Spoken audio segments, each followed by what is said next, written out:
أعوذ بالله من الشيطان اللعين الرجيم بسم الله الرحمن الرحيم الحمد لله رب العالمين والصلاة والسلام على خير خلقه طبيب قلوب المؤمنين حبيب إله العالمين شفيع المذنبين رحمة للعالمين مولانا ومولى الكونين جد الحسن والحسين سيدنا ومولانا أبي القاسم محمد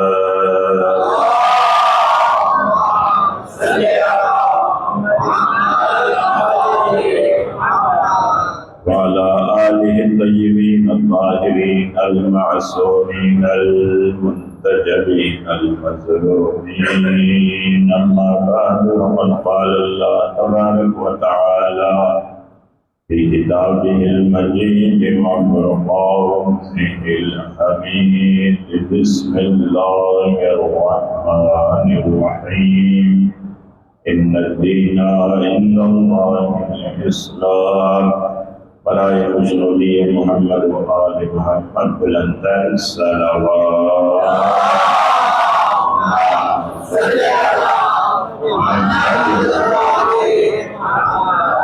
ولا يحسن لي جناب سيدة سلام الله عليها خالدي الصلوات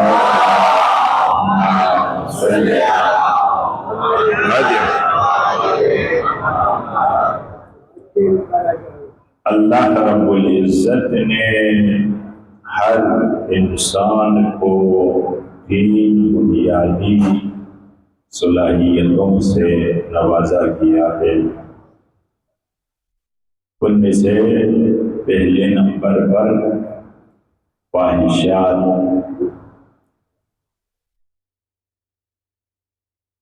اگر خواہشات نہ ہو تو کسی بھی چیز میں انسان کی دلچسپی نہیں ہوگی۔ خواہشات کا ہونا ضروری ہے۔ مثال کے طور پر آپ پانی کی خواہش، غذا کی خواہش، لباس کی خواہش، یہ سب جو ہے خواہشات انسان ہیں۔ تو اس لیے ایک روایت ہے زیدی صاحب رحمت العالم فخر موجودات حضرت محمد مصطفیٰ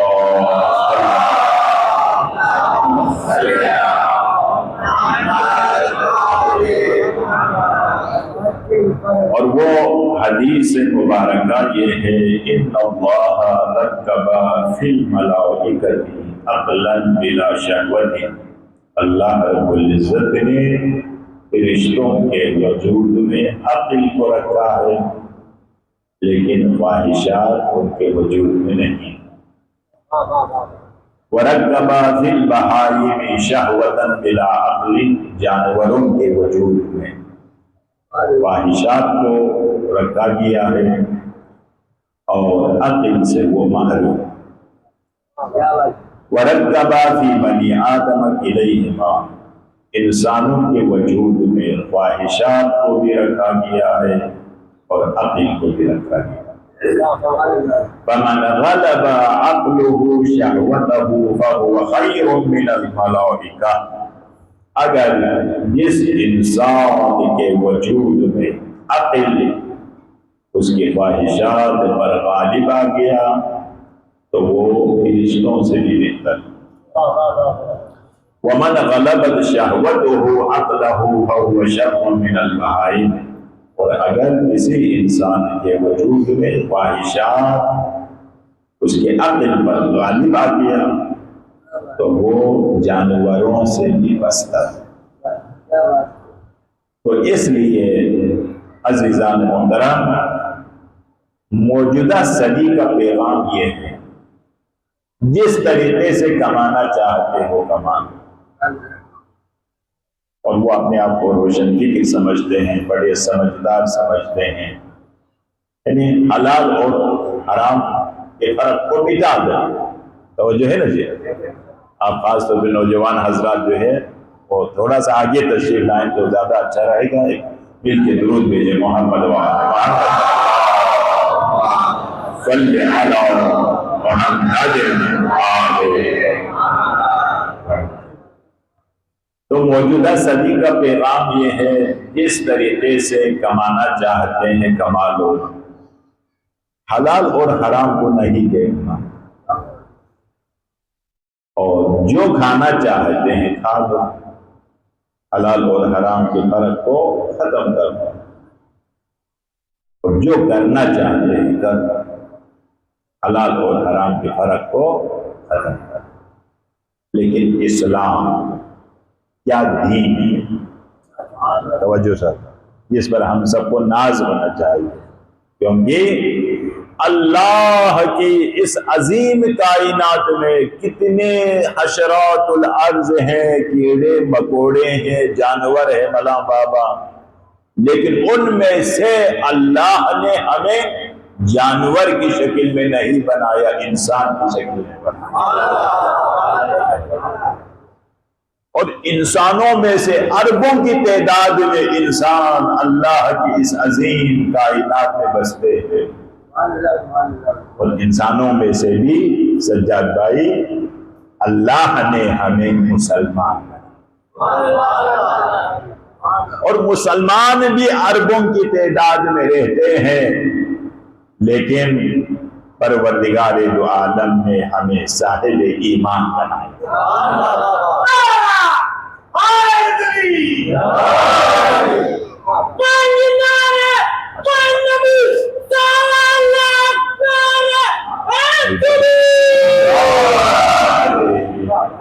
ماشاء اللہ، نوجوان کا جو نعرہ جو ہے بہت ہی مثالی ہے، اور حسین والا ایک ہو تو لشکروں سے کم.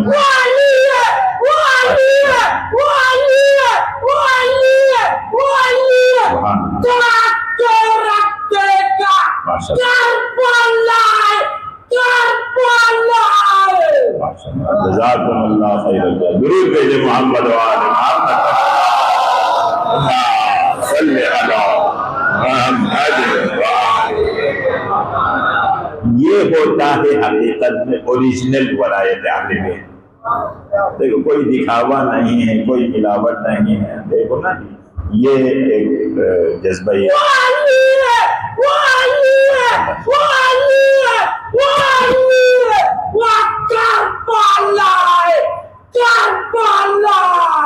ماشاء اللہ. جزاکم اللہ. محمد وآل بیت محمد صلوات.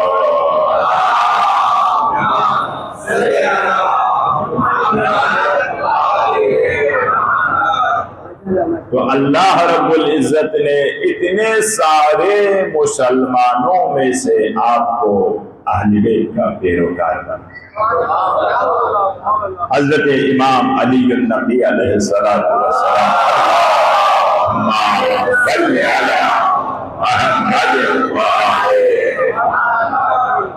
فرماتے ہیں کہ ہماری ولایت میں غریب ہو کر زندگی گزارنا ہمارے دشمنوں کے ساتھ امیر ہو کر زندگی گزارنے سے بہتر ہے.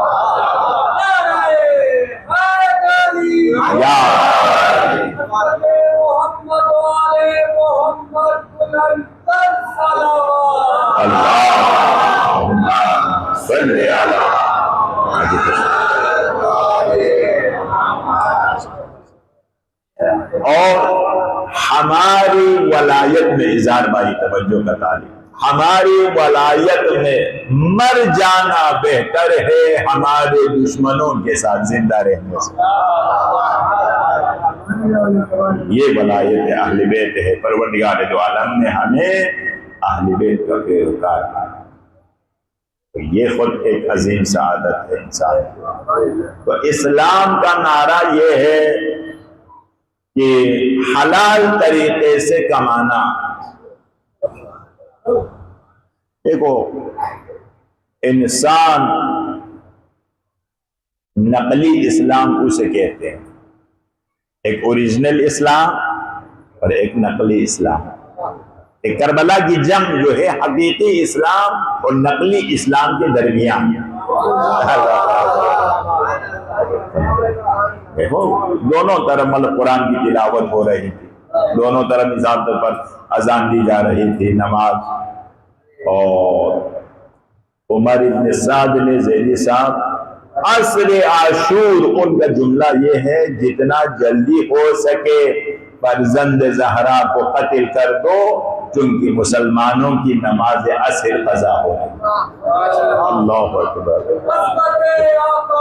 حسین علیہ السلام کو اللہم صلی علی محمد. نعرہ تکبیر، اللہ اکبر. نعرہ رسالت، یا رسول اللہ. نعرہ حیدری، یا محمد مصطفیٰ. اللہم صلی علی محمد. نقلی اسلام کیا ہے؟ تھوڑی دیر کے لیے اس پر غور و فکر کریں. نقلی اسلام یہ ہے مساجد نمازیوں سے آباد ہے لیکن نمازیوں کے دل نفرتوں سے بھرے ہوئے. اللہ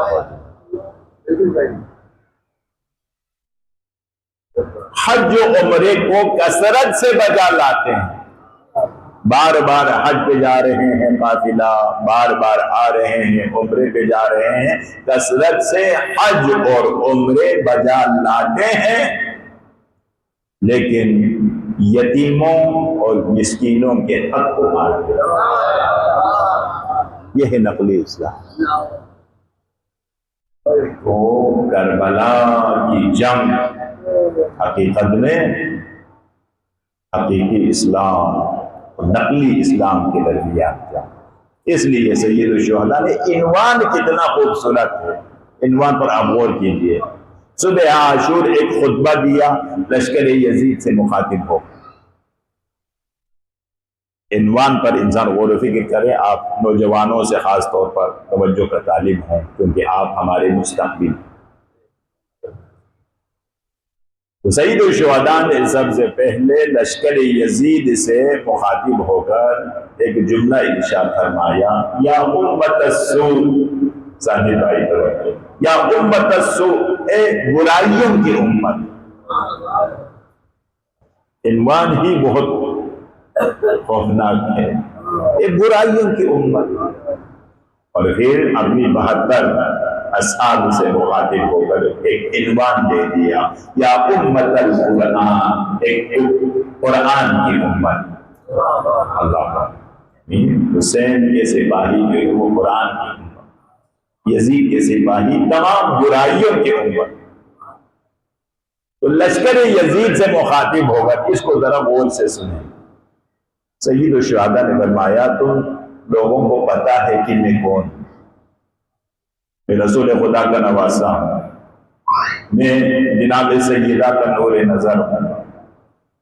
یہ سب کچھ تم لوگوں کو پتا ہے، پھر بھی میرے قتل کے در پہ ہیں. اس کا بنیادی وجہ کیا ہے؟ لاجک کیا ہے؟ فلسفہ کیا ہے؟ حکمت کیا ہے؟ وہ یہ ہے قد ملئت بطونکم من الحرام، چونکہ تمہارے شکم حرام کے لقموں سے بھر چکے.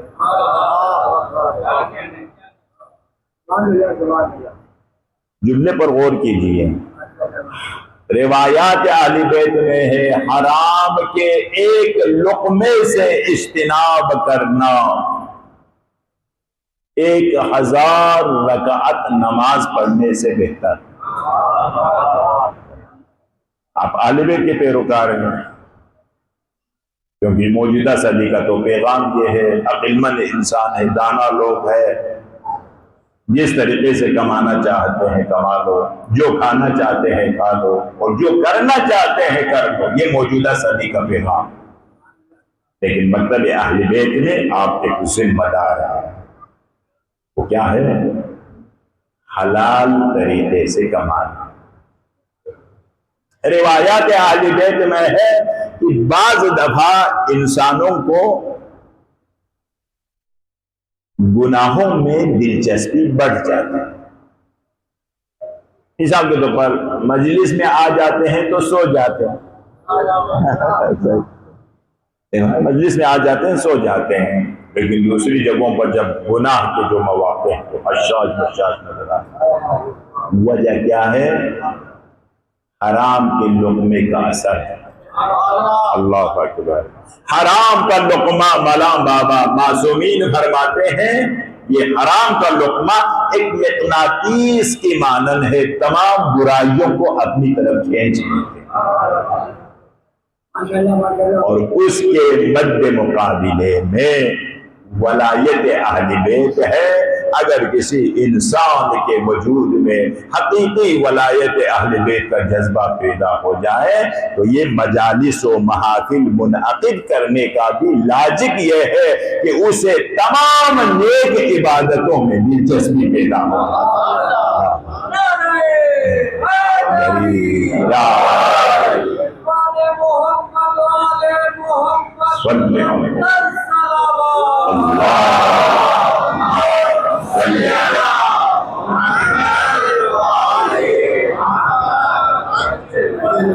تو عزیزان محترم، اسلام میں یہ کہتا ہے اللہ بمنزلۃ الطبیب۔ ایک مرتبہ انسان جسمانی طور پر بیمار ہو جاتے ہیں تو آپ کے دانت میں درد ہے تو دانت کے ڈاکٹر کے پاس، کان میں درد ہے تو کان کے ڈاکٹر کے پاس، اسپیشلسٹ ڈاکٹر کو آپ تلاش کریں۔ اسی طریقے سے انسان اگر روحانی طور پر بیمار ہو جائے، مثال طور پر کسی انسان کے وجود میں تکبر ہے، یہ روحانی طور پر بیمار، کسی انسان کے وجود میں حسد ہے تو یہ روحانی طور پر بیمار ہے، کسی انسان کے وجود میں غیبت کرنے کی بیماری ہے، یہ روحانی طور پر بیمار ہے، کسی انسان کے وجود میں چغل خوری ہے تو یہ روحانی طور پر بیمار ہے۔ تو کیا دنیا کے کسی ہسپتال میں کوئی ایسا ڈاکٹر موجود ہے جو انجیکشن لگا کے اس بیماری کو ٹھیک کر سکے؟ کوئی بھی جو ہے ان بیماریوں کو ٹھیک نہیں کر سکتے۔ ہاں، اگر اللہ نے ان بیماریوں کے لیے جن ہستیوں کے ذکر کو شفا قرار دیا ہے تو وہ ذکر عالم ہے۔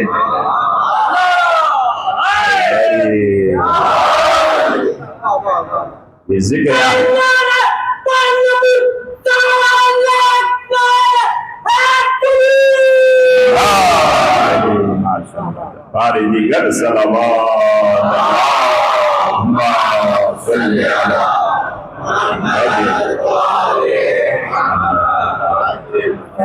تو عزیزان محترم، ولایت کو 3 حصوں میں تقسیم کی ہے۔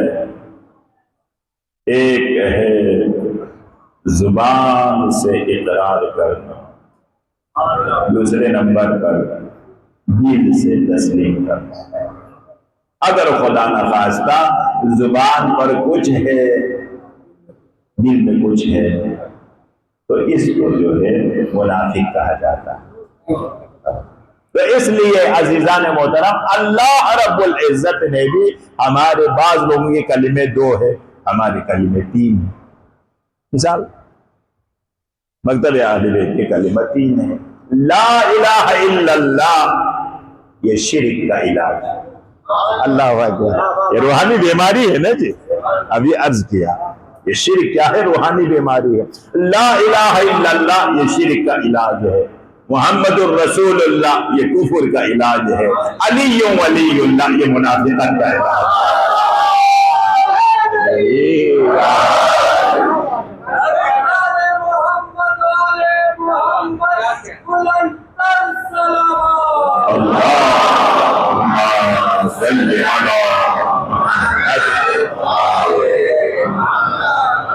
کیونکہ ایک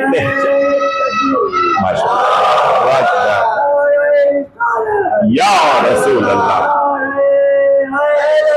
یا اللہ صلی علی محمد۔ ماشاءاللہ، زیدی صاحب نے جس خلوص کے ساتھ نعرہ لگایا، جذبہ یہ حبیب ابن مظاہر، ماشاءاللہ دیکھو یہ جذبہ جو ہے خود بولتا ہے، آواز یہ کوالٹی نہیں ہے.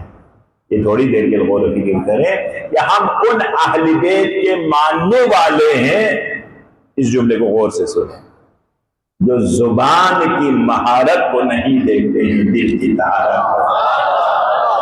نبی صاحب کی صحت و سلامتی کے لیے بلند سلام.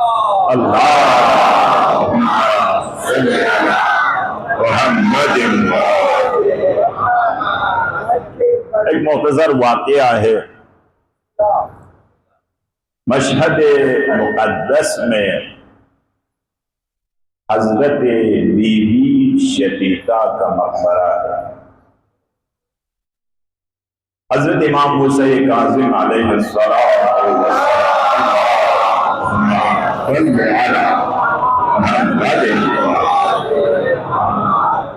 اس کو ذرا غور سے سنیں اور اس دوران نعرہ نہ بھی لگائیں تو کوئی مسئلہ نہیں ہے. بعض دفعہ غور سے سننا بھی ضروری ہے، کیونکہ بعض جگہوں پر غور سے سنیں شور کا بھی ہونا ضروری ہے اور بعض دفعہ شعور کا بھی ہونا ضروری ہے. شور بھی بہت ضروری ہے. جس طرح مثلا اذان کیا ہے؟ شور ہے. عزاداری کیا ہے؟ شور ہے. شور کا بھی ہونا ضروری ہے، لیکن اس شور میں شعور پوشیدہ.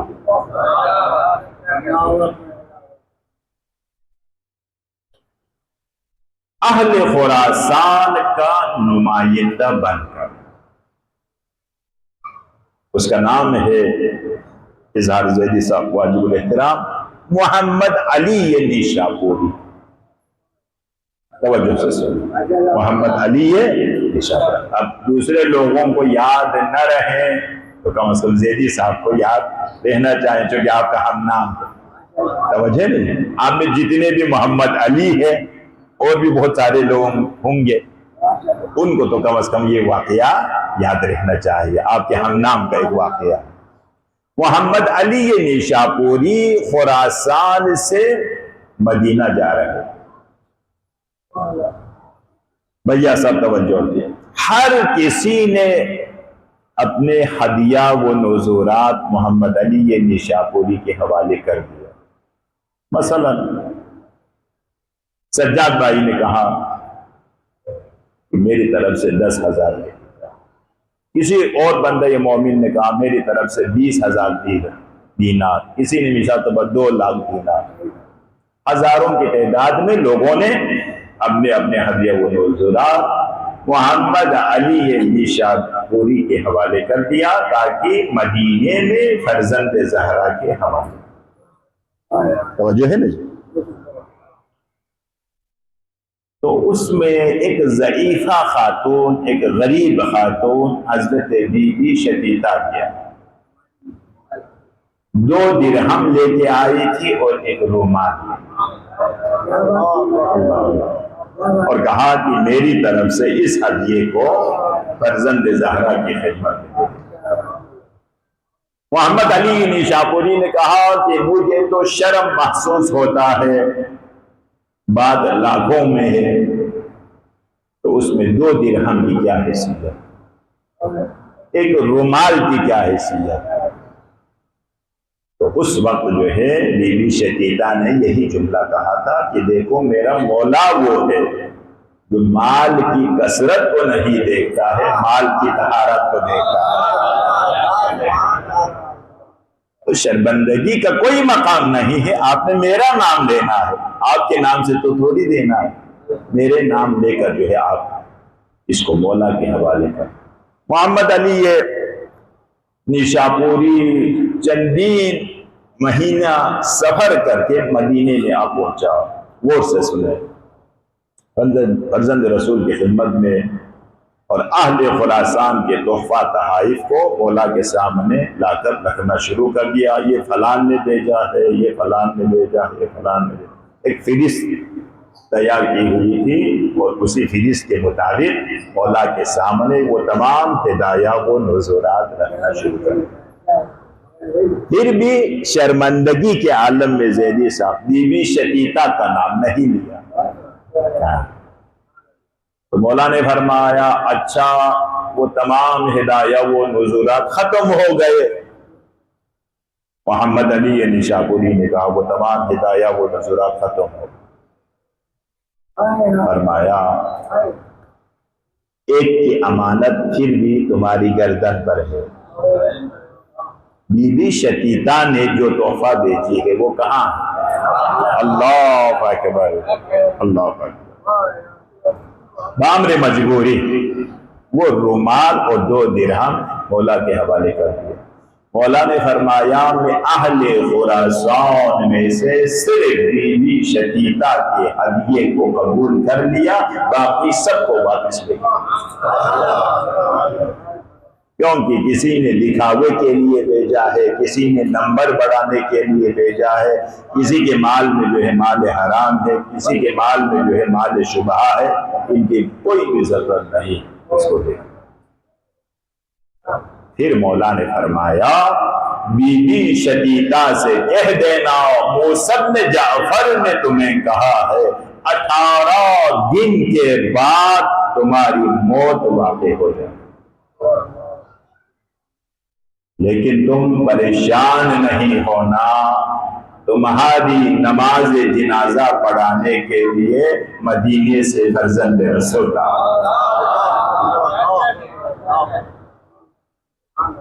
اور میں گواہی دے رہا ہوں زبان عصمت و طہارت سے، زبان امامت سے کہ تم جنتی خاتون،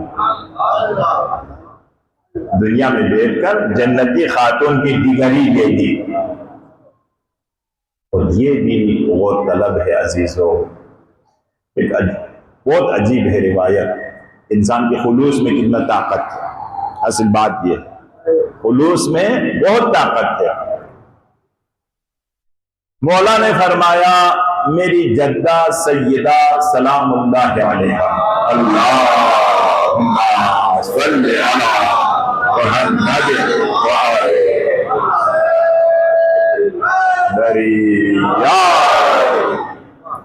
میری جدہ سلام اللہ علیہا نے اپنی دست مبارک سے ایک کفن تیار کی جو میں نے اپنے لیے رکھا ہوا ہے، لیکن میں اس کفن کو جو ہے تمہارے لیے جو ہے بطور تحفہ بیچ رہا ہوں۔ اور روایت عجیب ہے، غور سے سنیں۔ مولا نے اپنے اہل و عیال سے مخاطب ہو کر فرمایا کہ بی بی شتیتا کی اس رومال کو سنبھال کے رکھنا، جب میری شہادت واقع ہو جائے اور جب مجھے لحد میں اتاریں گے تو بی بی شتیتا کے اس رومال کو بھی میرے ساتھ دفن کر دینا۔ اللہ اکبر۔ امام معصوم ہوتے ہوئے لیکن ایک بندے قومی کے خلوص کی کتنی قیمت۔ اس لیے آپ سب سے اور ہماری مائیں بہنیں بچے جتنے بھی ہیں ان سب سے گزارش ہے مجلس کی روحانیت اور معنویت کو حاصل کرنے کے لیے ہمیشہ باوضو ہو گیا، وضو کے بغیر نہ آئے۔ یہ مقام ادب کے خلاف، عبادت میں کوئی خلل نہیں ہے، ثواب تو پھر بھی ملے گا، لیکن یہ مقام ادب کے خلاف۔ اس کا مثال کیا ہے؟ اس کا مثال یہ ہے اگر کوئی سلیپنگ ڈریس، رات کو سلیپنگ ڈریس پہن کے سوتے ہیں، صبح سویرے اٹھ کے اگر اسی سلیپنگ ڈریس میں نماز پڑھے تو نماز باطل نہیں ہے، لیکن یہ مقام ادب کے خلاف، توجہ چاہتا یہ مقام ادب کے خلاف۔ کیونکہ سلیپنگ ڈریس میں آپ ایک عام انسان کے سامنے نہیں جاتے ہیں، رب ذوالجلال کے سامنے۔ درود بھیجے محمد و آل محمد کے صلی علی محمد تو آیت اللہ سید شہاب الدین مراشی نجفی ایک بہت بڑے فقیہ گزرے ہیں۔ جب ہم حضیفیہ قم میں تھے انہوں نے 40 سال تک حرم حضرت معصومہ میں امام جماعت کے طور پر وہاں پہ نماز جماعت کرو. یہ خود کتنا بڑا ایک اعزاز ہے. 40 سال تک جو ہے حرم میں نماز جماعت پڑھا. ان کا طریقہ کار یہ تھا، غم حسین میں بہنے والے آنسوؤں کو صاف کرنے کے لیے ایک مخصوص قسم کے رومال، اور پھر اس کے بعد جو ہے بکسے میں تالا لگا کے رکھتے تھے اور فرمایا کرتے تھے یہ میرے لیے زاد و توشہ آخرت ہے. ان کی وصیت نامے میں لکھا ہے، آپ اس کو کم نہ سمجھیں، کیونکہ یہ روایت میں ہے غم حسین میں بہنے والے آنسو بڑے بڑے گناہوں کا کفارہ. آپ اس کو کم نہ سمجھیں.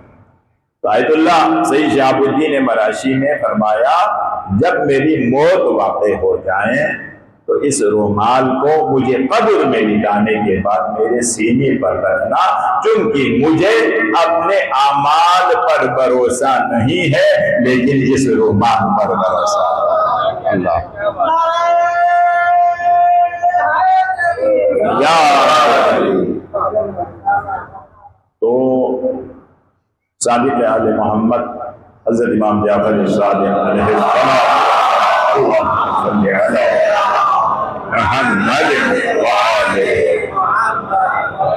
کا ارشاد گرامی ہے کلنا سفن النجات، ہم تمام اہل بیت اطہار سفینہ نجات ہیں، لیکن حسین وہ سفینہ نجات ہے جو یہ سفینہ یہ کشتی سب سے زیادہ تیز ہے.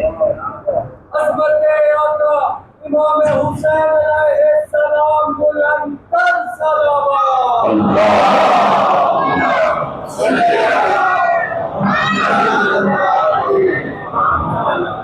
تو عزیزان محترم، یہاں پہ فرض اعضاء پر بیٹھنے کے بعد ہر شخص دوسرے عزادار کا احترام کریں. کیوں؟ اس لیے ہم اپنے گناہوں کے بارے میں جانتے ہیں، دوسروں کے گناہوں سے بے خبر. بس یہ سوچ اگر پیدا ہو جائے معاشرے میں تو سارے مسائل حل ہیں. لیکن عموماً ہوتا یوں ہے ہر انسان خود کو متقی اور پرہیزگار سمجھتے ہیں اور دوسروں کو گناہگار سمجھتے ہیں. یہاں سے مسائل خراب ہو جاتے. بس زحمتوں کو تمام کیا. کربلا کا میدان ہے، حسین کا کڑیل نوجوان اکبر عزم جہاد طلب کرنے کے لیے باپ کی خدمت میں آ کر کہتا ہے بابا اب مجھے بھی مرنے کی اجازت. سید الشہداء نے فرمایا علی اکبر جا کر تمہاری مادر گرامی جناب ام لیلا سے بھی اس میں جہاد طلب کرے، کیونکہ ماں کا حق باپ سے بھی زیادہ ہے. علی اکبر خیمگاہ ام لیلا کی طرف بڑھے تو کیا دیکھا؟ ام لیلا نے مصلی بچھائی. علی اکبر نے سوال کیا مادر گرامی ابھی تو نماز کے لیے کافی وقت ہے، آپ نے مصلی کیوں بچھائی ہے؟ ایک مرتبہ ام لیلا کہنے لگی نور نظر اکبر اتنا تو میں بھی جانتی ہوں ابھی تو نماز کے لیے کافی وقت ہے، لیکن مصلی اس لیے بچھائی ہوں جب تیرے مظلوم بابا تیرے لاشے کو اٹھا کر لائیں گے تو سجدہ شکر بجا لانے کے لیے مصلی بچھائی ہو. بس ازادہ ہو کیا عشق حسینی ہے جو کربلا کے ماؤں کے دلوں میں موجود ہے.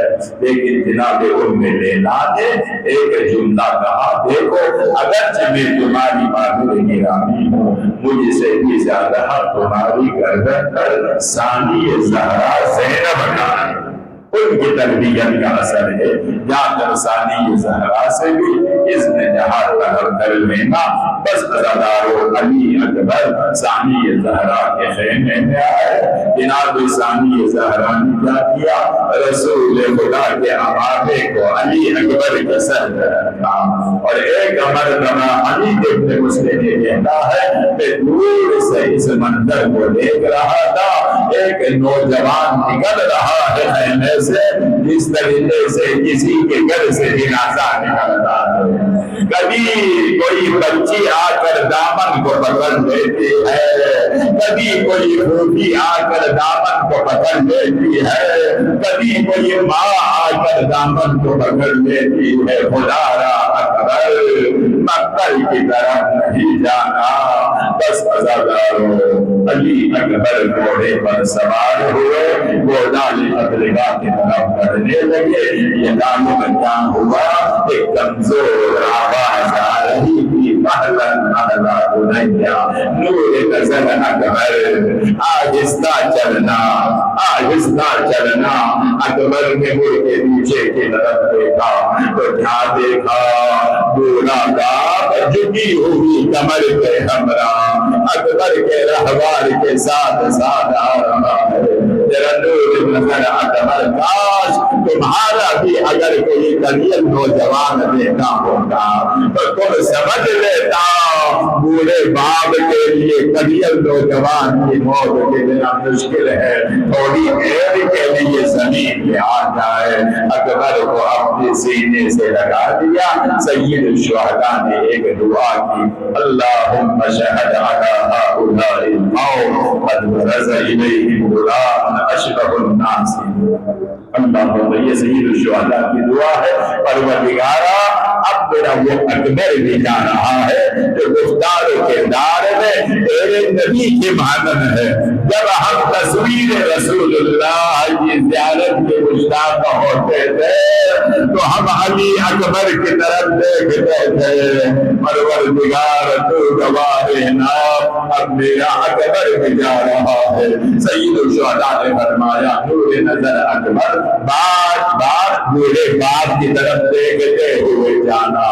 علی اکبر گئے، کبھی میمنہ پر حملہ کیا، کبھی میسرہ پر حملہ کیا۔